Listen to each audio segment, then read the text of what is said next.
दुईटी डकायती घटना रे पुलिस निकटरे अभियोग हेबा परे पुलिस 3 जन डकायतंकु गिरफ करिछि। मिलिथिबा सूचना अनुसार बालेश्वर जिला सिमुलिया थाना जामुझाड़ी अंचलर गजेन्द्र विश्वाल एक बाइक जुगे सोर अभिमुखे आसुथिले। तेबे साजनपुर तारिणी छक निकटरे 4 जन युवक तांकु घेरी जाई तांको निकटरे थिबा एक कैमेरा और बाइक को लुटि नहीं निस्तुक माड़ मारिथिले।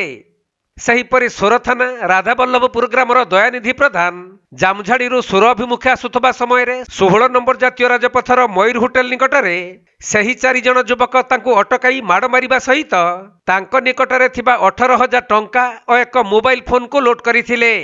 तेणु ए बाबद सोर थाना अभियोग हेबारु पुलिस 445/24 रे मामला रुजु करी घटनार तदंत आरंभ करने सहित 4 जनक मध्यरु 3 जन युवकंकु धरी कोर्ट चालाण करिछि।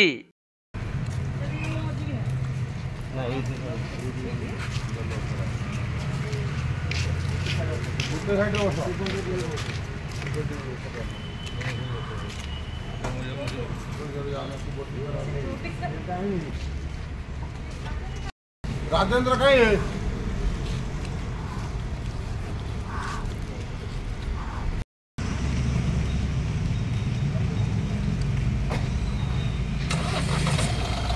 बालेश्वर जिला सोररू सुमंत दास रिपोर्ट कोणार्क लाइव।